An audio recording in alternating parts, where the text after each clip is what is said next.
Now, it's been several months since the government made the big announcement that it was going to provide interest-free loans to students from low-income backgrounds, which would afford them the hitherto impossible opportunity to get a higher education. These loans are supposed to be a game changer, which would help reduce high levels of illiteracy and poverty. So when is it actually supposed to take off? Well, there is now a law enabling it being the Nigerian Education Loan Fund, but the scheme itself is yet to be functional. And how is it supposed to work?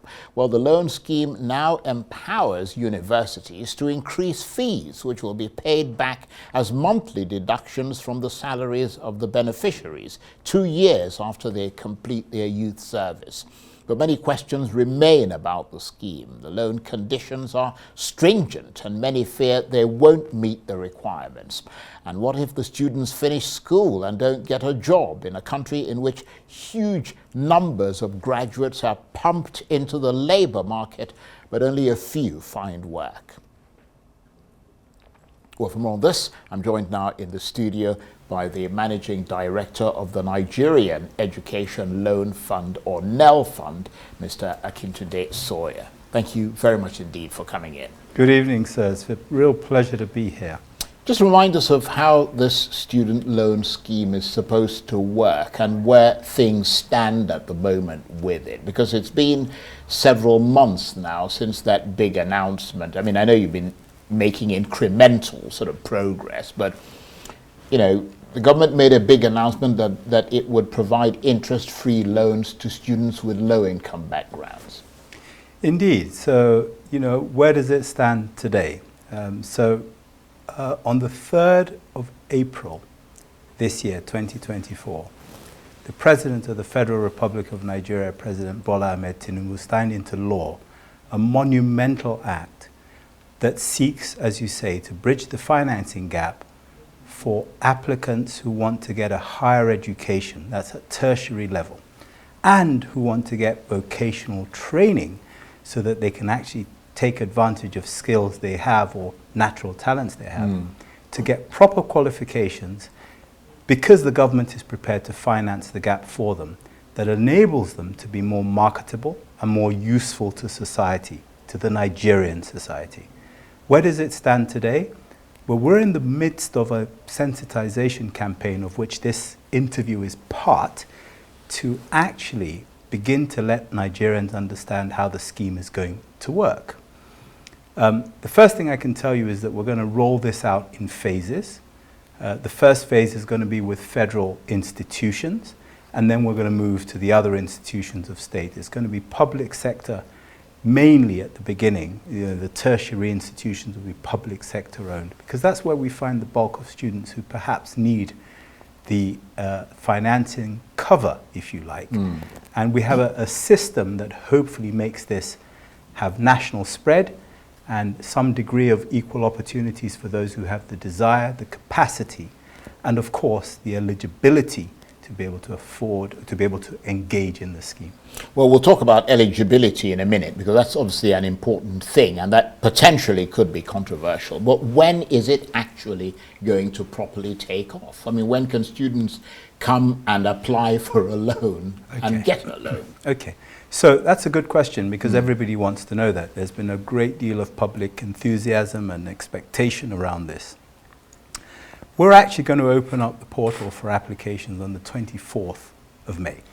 So that's around the corner. It's around the corner. We're going to open the portal to take applications so that those who want to apply can. It doesn't mean they'll get the loan that day. It just means that they can begin to apply and begin to understand what the process looks like. And then sometime after that, there'll be an evaluation as to those who have qualified for the loan, and then an approval for those who have qualified will be given, and then the rest of the scheme takes life. In other words, disbursements begin to happen. Right. Well, let's take it sort of, step by step. I mean, first of all, do you actually know how many students are from low-income backgrounds that are low enough to qualify for these student loans? Because that would inform the amount of money that you've put aside for it, wouldn't it? Sure. So look, what we do know, we don't know exactly how many would qualify per se, but what we do know is that there are something like 1.2 million students in government-owned institutions in this country, and most of them are there mainly because they're the most affordable for most students. So there's a figure of about 1.2 million in tertiary institutions. Now, is there a means test today? No. It's difficult to determine in absolute terms, who's from a low-income background and who isn't. What we're doing is we're opening up the applications to everyone.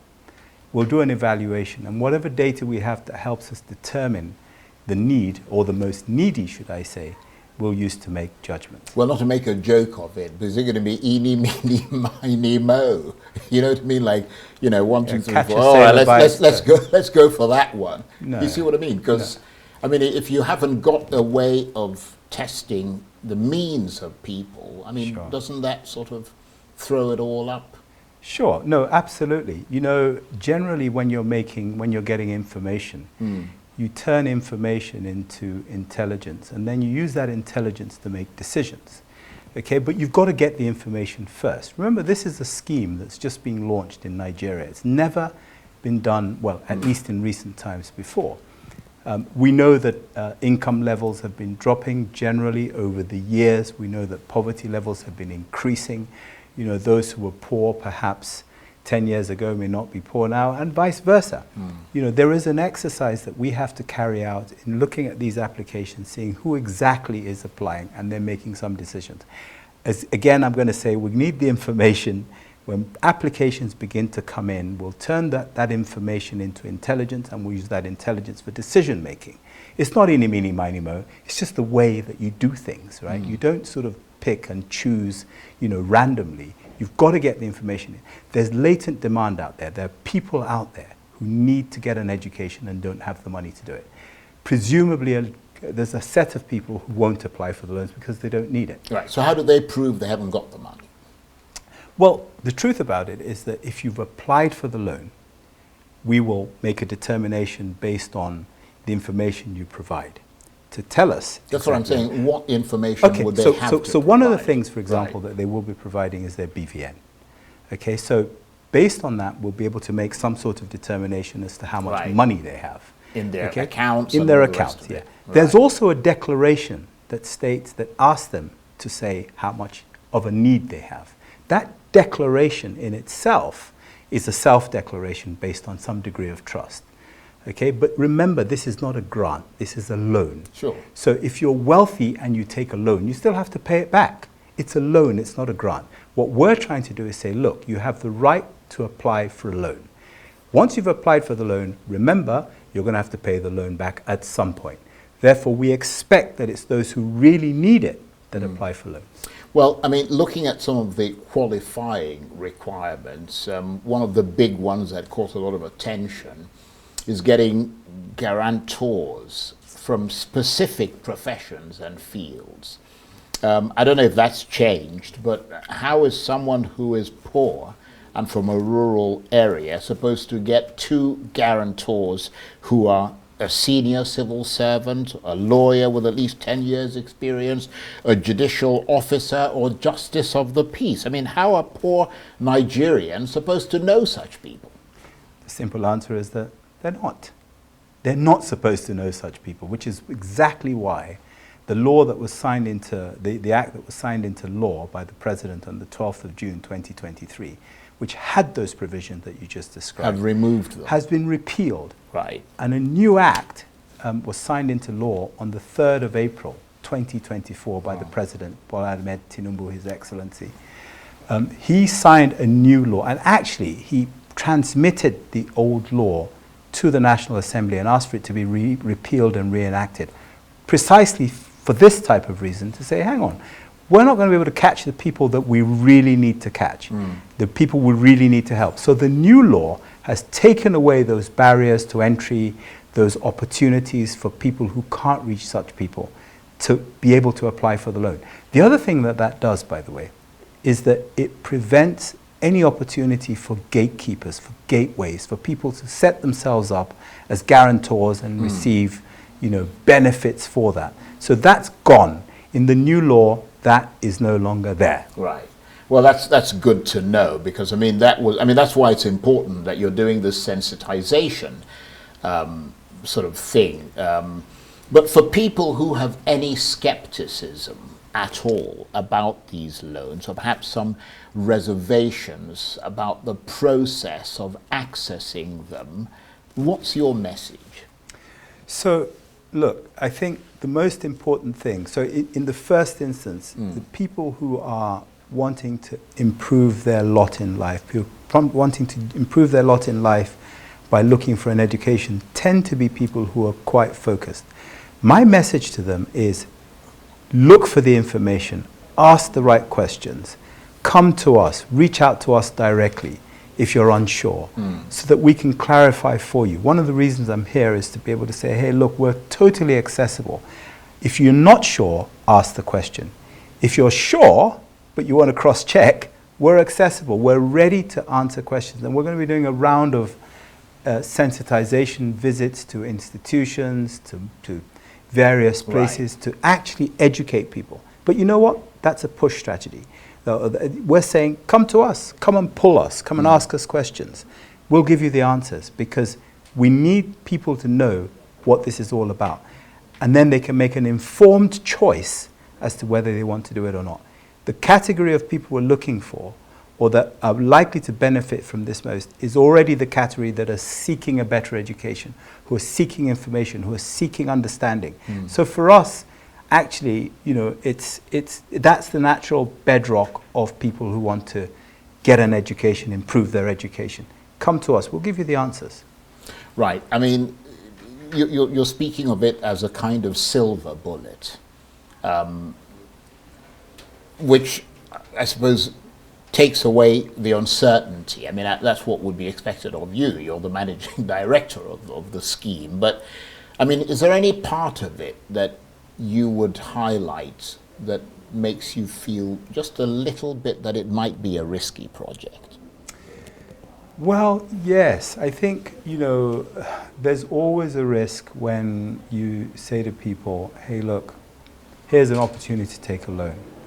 There's a lot of people out there who are misinformed. There are a lot of people out there who are misinforming people. There are lots of people out there who are misunderstanding what this all means. Remember, this is a country with many different cultures, many different attitudes, many different approaches to this sort of scheme. We want to encourage people. One of the things that the law goes to great pains to do is to ensure that this is democratized across the country. We want every region of the country, every gender, to be able to access this. So there are risks clearly in attitudes to education in different parts of the country. There are risks clearly in attitudes to education in different genders. This is an equal opportunities program. So we're going to drive this. We're going to drive this to people who perhaps may be skeptical. I'm going to work harder to draw them in, to educate them, not to force them to take a loan, to educate them as to the opportunity that this actually presents. It sounds very impressive and inspiring, but what if the student gets the loan, goes to university or higher education, graduates and doesn't get a job? What sort of repayment options would they have? So, Charles, you're absolutely right. There is 35% youth unemployment in this country as of today. I know the President is working very hard to improve that situation, but we've got to take the view, as of today, that if somebody becomes eligible to pay the loan back tomorrow and they can't get a job, what happens? It's not tomorrow, by the way, but the approach that this law has taken is that it says the time that you are obliged to even start reporting as to your employment status and therefore paying back the loan is 2 years after National Youth Service. If you're studying a course like medicine, which is 5 years, you may not start thinking about repayment or actually be obliged to make repayments until 7 or 8 years down the line. That's a unique situation with medicine. With other courses, for example, that are shorter, it still allows you a moratorium of 2 years post-NYSE to pay back. Now, in the event that you find yourself in a situation where 2 years after post-NYSE you still don't have a job, you can't oblige someone to make a repayment on a loan if they are not earning. You simply can't do that. This law doesn't seek to criminalize people. In fact, we seek to encourage people to take the loan. When they do get a job, anytime post 2 years after NYSE, the employer is the one that's obligated to make deductions, having checked the register, to pay back to the NEL fund. So actually what it doesn't do is criminalize the applicant or the loanee, if you like. It doesn't seem to go after them if they don't have the money to pay back. It seeks to help them understand that actually, please keep looking for a job. You now have the qualification. When you find one, then of course your employer is then obliged to pay back. In the event that they're self-employed where there's no employer, then they're obliged to make a self-declaration and make voluntary payments back to the loan scheme. Right. And is it the amount that is repaid? Because I imagine it'll be paid in bits, paid back in bits. Yeah. Perhaps a monthly payment and all the rest of it. I mean, that would be determined by the amount of money they receive. Absolutely. Right? So the installmental payments back to the fund will be a percentage of what they're earning. So it'd probably be somewhere around 10% of what they're earning. So actually, it's not an absolute figure, and it just allows the fund to recover the loan that's been given over a period of time in installmental payments as a percentage of their salary. Right, and give us a ballpark figure of what size of loan a student can receive. Okay, so there is no ballpark figure, and I'll explain the reason for that to you. What we're trying to do is create a situation where there's unfettered access to education at the tertiary level in public institutions to begin with in Nigeria. What that means is that we will pay 100%, where we granted approval for a loan, we will pay, the fund will pay 100% of the obligatory fees to the institution, which allows the applicant, the loanee who's received the approval, to actually access classes without having to pay. So that's tuition. So technically there are fees that institutions, tertiary institutions, charge. Right. There are all sorts of fees, and we cover 100% of those fees, essentially. So that's 100%, depending, and that number varies. Does that include boarding, like things like that? So no, it doesn't. So what we do is we make an allowance also directly payable to the individual of an upkeep figure, and that's paid to them monthly. Okay. So the institutional fees are paid direct to the institution. The upkeep fees are paid direct to the individual. And that's done on a monthly basis so that they've got something to sort of live on, to survive on, whilst they're at the institution. But to answer your question, there's no cap. The institutions have what they charge per course, per institution, per session. We'll cover that. And then we'll give an upkeep as well. And obviously this has nothing to do with private universities. It just focuses on public universities. So currently, what we're trying to do, so a number of issues here, okay. What we're trying to do is look for the most vulnerable in society. We don't tend to find them in private universities. We tend to find those people in public universities. That's not to say, by the way, that people who are struggling aren't in private universities. They may have different ways of funding that.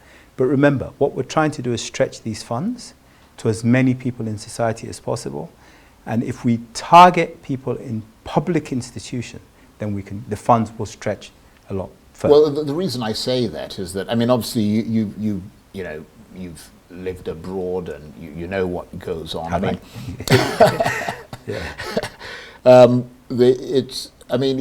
doesn't matter which university you go to, whether it's Oxford or Harvard or IMT or whatever. I mean, you're qualified to get a student loan. I mean, the fact that you passed the entrance exam into a top private university doesn't mean that you can necessarily afford to go. It just means you want a more qualitative education. And you then have to find the money to pay for that. You're absolutely right, Charles. And you know, you've mentioned Harvard, Oxford, Cambridge, and so the law, which is what I, as the managing director of NEL Fund, must follow, is what the law says. Yes, absolutely. So it's not a cop-out. I didn't create the law. The National Assembly passed the law. And what the law says today is that it's for public institutions. Right. Laws can be amended. At the beginning of this process, we want to target those who need it most. Nigerians who have an admission or are currently in tertiary institutions, public tertiary institutions, who have a BVN, who have an NIN because they're Nigerians, who have a matric number or an admission number into a Nigerian institution. You can stretch this as far as you can. You could say, for example, well, why aren't we paying for those who want to go to study abroad? Very simple. We want to help those who are most vulnerable. Right. And that's they the tend idea. To be people on the ground here in Nigeria. Okay. And is there proper guidance? I know you touched on this briefly earlier, but is there proper guidance on the process and procedures for making this application? Well, we hope so. Okay, part of what we're trying is it online? It is an online application. Right. So, you know, again, what we've done here is we've created an application. And by application, I mean an IT application. Right. Where people go to a portal, they enter a number of pieces of information in there, which then determine whether they're eligible or not. Right. So it starts with the JAM number and the date of birth, then they move on and they put in their national identification number if it's not linked to their JAM already, which in many cases it is. We want to make sure that these people are financially included. It's a loan. You've got to make it easy for them to pay back, so they should have a bank account. So there's a BVN that they must have. It allows them to create an account, an individual account, which they can go to online to see their loan status, where they are to date, how much they owe, how much they need to pay back, how much they're still owing. It's a dashboard, if you like. Right. Okay. It then allows them to go further, to enter in their admission number or their matriculation number, admission number if they're new entrants, matriculation number if they're existing, because we're going to be giving or offering loans to existing students within these institutions. Once that's done, it then allows them to say, okay, this is the institution that you've been admitted to, or that you're studying at, this is the course you're doing, this is the level you're at in that course, this is the session fee. And that's all attached because the institutions are uploading or have uploaded data into our database to say, you know, physics at such and such an institution, University, Polytechnic, College of Education. At this place, this is what the course fee is. This is, you know, what the total exposure you have to the loan is. Do you wish to apply? Terms and conditions, apply, and then they wait a period of time. They get a result which says you're eligible and you've been approved, or you're not eligible, or there are other questions that we need to ask you. It's a loan. And then once that's granted and approved in the cases that we hope it, in most cases that we hope it will, they then get the loan disbursement and they get a letter that says you've been given the loan, these are the terms and conditions, and the institution is informed and the individual is informed. Right. So that way we complete the match, and then hopefully they can move on and begin to get access like they haven't had up till now in many, many cases. And I mean, you kind of, you know, talked about this earlier, but how long would it take between when a student submits the application and when they actually get the money? Okay, so that's a really interesting question. Let me just answer it as carefully. So there's a difference between when they submit the application and when they get the money, and when they submit the application and then they get the value. Okay, remember there are two types of ways in which we disperse these loans. First of all, we disperse loans directly to the institution. We're going to disperse those fees to the institution when the course either begins, when they're actually going in to matriculate, so that they can actually get the value there, which says, you know, you've passed, you're in. Sure. And if you apply in January for a June start or for a September start, you don't get the value till you start. Okay, but you might get the approval well before that. We hope to approve within 30 days to say, yes, you've got it. Except in cases where, you know, there are more questions to be asked, and we might have queries about some of the information that's been provided, because it's a loan and it's taxpayers' money. We want to make sure that's that. But 30 days is the period of time that we give for an approval, a rejection, or give us more information. But the value that's received will be when the institution opens its doors for you to start your course of study. Well, it all sounds very civilized, certainly the way that you're putting it, but we'll have to watch and see how it unfolds. But I want to thank you very much indeed for coming in to enlighten us and the lots of people out there who have a lot of questions about this, and the fact that you've taken the time and that you're trying to sensitize people as much as possible is in itself commendable. Mr. Akintunde Sawyerr is the Managing Director of the Nigerian Education Loan Fund, or NEL Fund. Thank you very much indeed. Thank you for having me on your program. May I make one quick comment? Very quickly. So you're saying it sounds really good, the way we're talking about it. We want this to go beyond sound bites. We want feedback. If things aren't working properly, we want to know, because this is a process that we must improve as we go along. Right, okay. Thank you very much indeed. Thank you very much, Mr. Sawyerr.